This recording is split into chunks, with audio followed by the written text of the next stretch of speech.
আসসালামু আলাইকুম প্রিয় চাকরি প্রার্থী বন্ধুরা। আজ ৯ সেপ্টেম্বর ২০২৫ শুরু করছি আজকের কারেন্ট অ্যাফেয়ার্স। আজকের কারেন্ট অ্যাফেয়ার্সে আপনাদের জন্য প্রশ্ন থাকবে, মুক্তিযুদ্ধের প্রথম সেনা দপ্তর কোথায় গঠিত হয়? এর সঠিক উত্তর আপনারা কমেন্ট করে জানাতে পারেন এবং আমি ভিডিওর মধ্যে দিয়ে দিব। ঢাকা বিশ্ববিদ্যালয় কেন্দ্রীয় ছাত্র সংসদ ডাকসু কবে গঠিত হয়? উত্তর হচ্ছে ১৯৫৩-৫৪ শিক্ষাবর্ষে গঠিত হয়। আন্তর্জাতিক সাক্ষরতা দিবস কবে পালিত হয়? উত্তর হচ্ছে ৮ সেপ্টেম্বর প্রতি বছর আন্তর্জাতিক সাক্ষরতা দিবস হিসেবে পালিত হয়। সম্প্রতি পদত্যাগের ঘোষণা দেওয়া জাপানের প্রধানমন্ত্রী শিগেরু ইশিবার রাজনৈতিক দলের নাম কি? উত্তর হচ্ছে ডেমোক্রেটিক পার্টি। থাইল্যান্ডের নতুন প্রধানমন্ত্রী অনুতিন চান বিরাকুলের রাজনৈতিক দল কোনটি? উত্তর হচ্ছে তিনি ভুমজাইথাই পার্টি এর নেতা। বদরুদ্দীন উমরের বিখ্যাত গবেষণা গ্রন্থের নাম কি?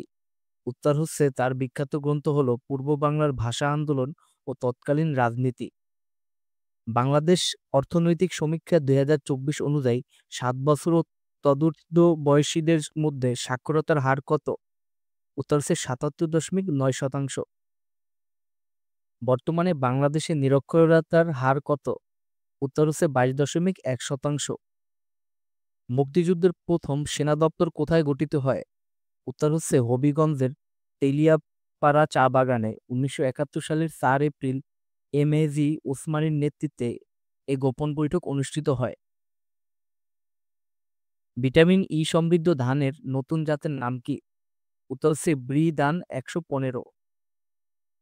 কোয়াড এর সদস্য দেশ কয়টি এবং কি কি? উত্তর হচ্ছে ৪টি। সদস্য দেশগুলো হলো মার্কিন যুক্তরাষ্ট্র, ভারত, জাপান এবং অস্ট্রেলিয়া। পৃথিবীর ফুসফুস বলা হয় কোন বনকে? উত্তর হচ্ছে অ্যামাজন বনভূমি, যা দক্ষিণ আমেরিকায় অবস্থিত। জার্মানির ন্যাৎসি নেতা অ্যাডলফ হিটলারের লেখা বইয়ের নাম কি?